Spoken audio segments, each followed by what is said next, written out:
Hey, welcome to the Daily Beard for November 26, 2019. It's 10:14 at night. I'm recording this a bit late because it's small group tonight, which was a worship night, which is really good. Jim, who's our youth pastor, in case you're like, who's Jim?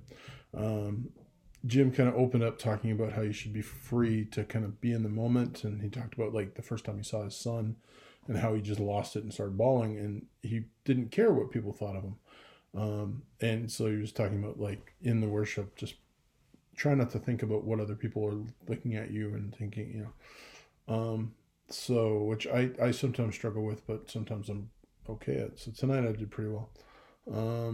So I'm gonna pull this a bit closer and tilt this a bit because my hair. So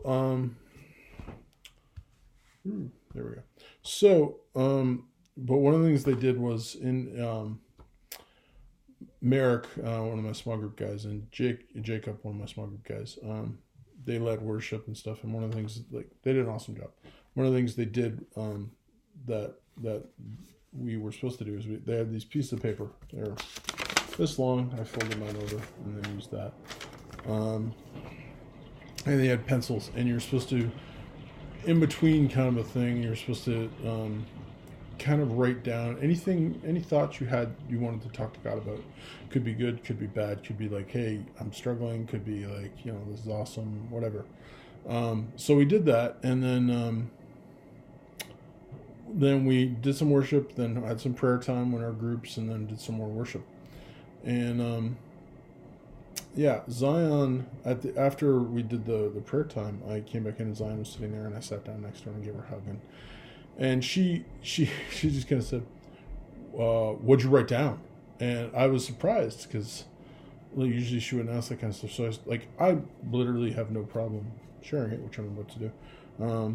And so I gave it to her, and she gave me hers, which I was a little surprised at because usually she's a bit private with that kind of stuff. So I'm not going to tell you what was on hers. I'm just going to tell you it made me super proud, and I'm really happy with my daughter. Super proud of who she's become, who she is, who she's becoming. Yeah, in herself, in God, everything.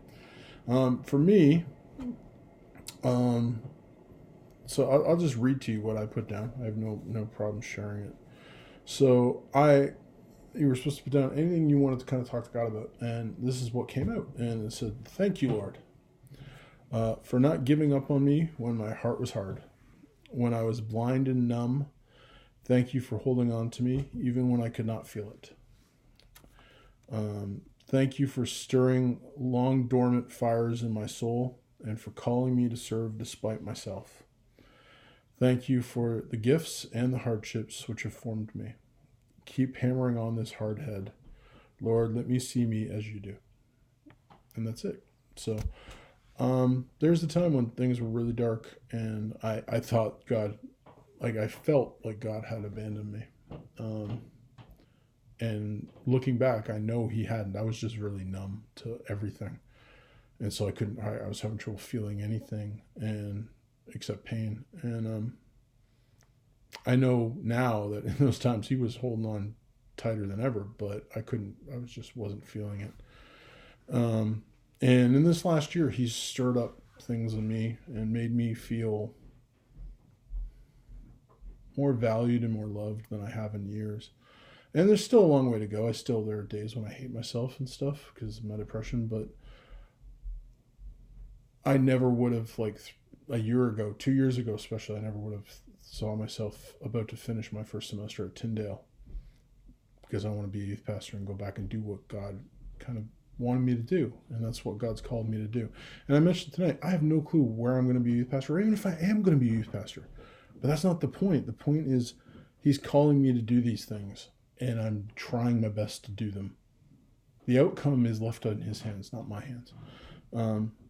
So saying that, I'm thankful. I'm thankful that he didn't give up on me, that he kept me with me through those 10 plus years where I was like, no, that's done. I tried that. It's over. No second chances. And he just held me that entire time and bided his time because he's freaking patient and loving. lovingly, freakingly patient. That's God. So, yeah. So that's what I was talking about tonight. So thank you for watching. I hope you have an awesome day, and I hope God blesses you. Thanks. God bless.